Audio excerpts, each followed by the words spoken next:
takbir kemenangan. Di tengah reruntuhan dan luka sejarah panjang, suara gembira kembali menggema di jalan-jalan sempit kamp pengungsian Jabalia hingga kawasan Khan Yunis.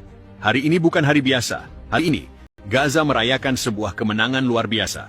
Bendera Indonesia berkibar di antara puing-puing, dan pasukan TNI Perdamaian berdiri tegap menerima pelukan dan air mata rakyat Gaza yang tak percaya bahwa harapan masih hidup. Setelah berminggu-minggu bertempur dalam operasi militer terencana dan sangat presisi, pasukan TNI Perdamaian yang tergabung dalam Misi Kemanusiaan Internasional Indonesia, MKII, berhasil menguasai penuh sektor selatan dan timur jalur Gaza. Pasukan Israel dan sekutunya yang sebelumnya membangun barikade dan posisi bertahan di kawasan Netzarim dan sekitar koridor Rafah, terpaksa mundur setelah mengalami kekalahan telak. Brigjen TNI Hashim Sulaiman, Komandan Utama Operasi, dalam pernyataan resminya menyampaikan, "Kami tidak datang untuk menjajah. Kami datang untuk melindungi yang tak bersenjata. Ini adalah kemenangan untuk rakyat Gaza. Ini adalah kemenangan untuk kemanusiaan." Operasi yang dinamai Garuda Pembebasan berhasil memukul mundur kekuatan gabungan IDF dan milisi pro-Israel dalam waktu singkat. Menggunakan kombinasi pasukan elit Kopassus, Marinir Taifib, dan Brigade Mekanis Kostrad, TNI menerapkan taktik gerilya urban dan blokade udara-darat yang menutup jalur suplai musuh. Pesawat nirawak buatan PTDI menyapu langit Gaza, mengacaukan radar Israel. Tank Harimau Indonesia menggempur posisi mortar musuh di distrik Zaitun, sementara Satuan Tempur Siber TNI berhasil melumpuhkan sistem komunikasi IDF di sektor tengah. Hasilnya, penyerahan tanpa syarat dari ratusan pasukan Israel di basis Al-Maghazi dan keruntuhan pertahanan mereka di sepanjang lembah Wadi Gaza. Saat kabar kemenangan menyebar, ribuan warga keluar dari tempat perlindungan bawah tanah dan reruntuhan bangunan. Anak-anak menggantungkan bendera Indonesia dan Palestina di tiang listrik yang setengah roboh. Seorang ibu, Fatimah Al-Khatib, 43 tahun, berlutut di tanah dan memeluk seorang prajurit TNI sambil menangis.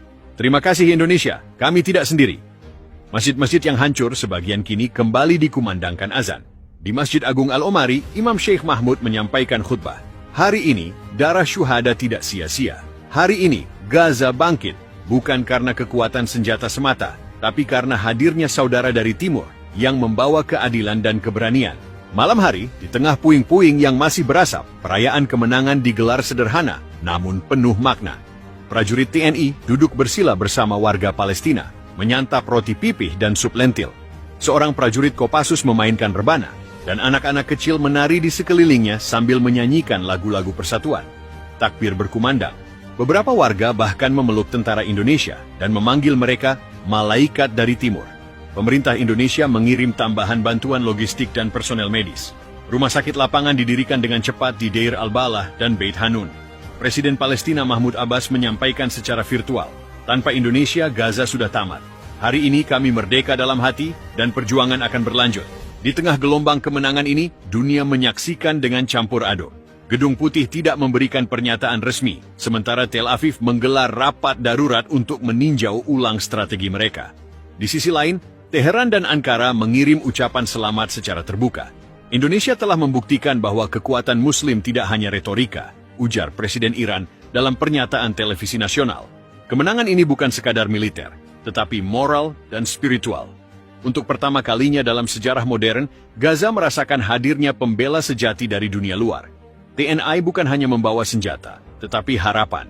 Sejarawan Dr. Fadel An-Nouri mencatat, apa yang terjadi hari ini di Gaza adalah titik balik. Ini bukan sekadar intervensi, ini adalah deklarasi global bahwa keadilan masih hidup. Dan di bawah bintang-bintang yang bersinar malu-malu di langit Gaza malam ini, suara anak-anak terdengar menyanyikan sebuah lagu baru, lagu tentang harapan, kebangkitan, dan tentang saudara dari negeri yang jauh Indonesia.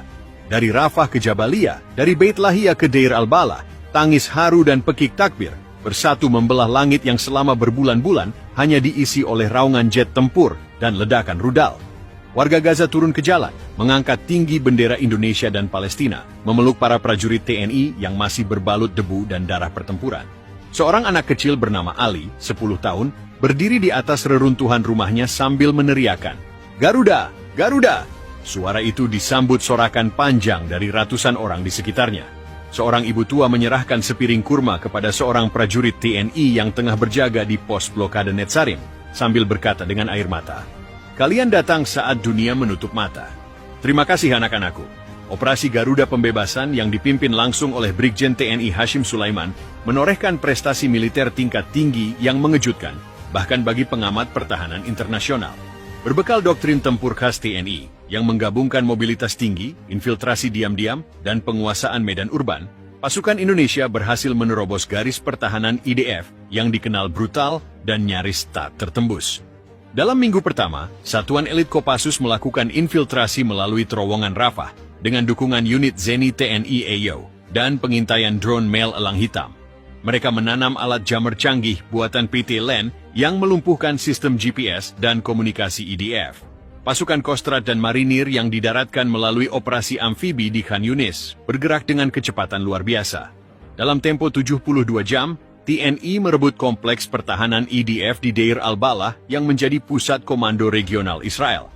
Tank Harimau, yang dilaporkan mampu menembus beton anti-tank IDF, memimpin serangan frontal ke markas logistik Israel di sektor timur. Dalam pertempuran berdurasi 9 jam tanpa henti, sistem pertahanan Iron Dome gagal mencegat roket-roket jarak pendek yang ditembakkan dari posisi darat TNI. Puncaknya terjadi saat 450 prajurit Israel yang terkepung di Blok D10 Zaitun menyerah tanpa syarat. Bendera putih dikibarkan, disusul oleh perekaman video permintaan maaf resmi oleh perwira IDF, Kapten Eliran Shapira, kepada rakyat Gaza dan kepada Indonesia. Dom gagal mencegat roket-roket jarak pendek yang ditembakkan dari posisi darat TNI. Hari ini, TNI menggelar seremoni sederhana, namun penuh makna di alun-alun Sheikh Radwan yang telah bersih dari puing-puing. Lagu Indonesia Raya dan Mautini berkumandang bersama, dinyanyikan oleh prajurit dan warga Gaza dalam tangisan haru. Ratusan warga membawa karangan bunga buatan tangan mereka, meletakkannya di depan patung sementara dari batu, seekor Garuda yang menginjak peluru dan berdiri tegak dengan sayap terbuka.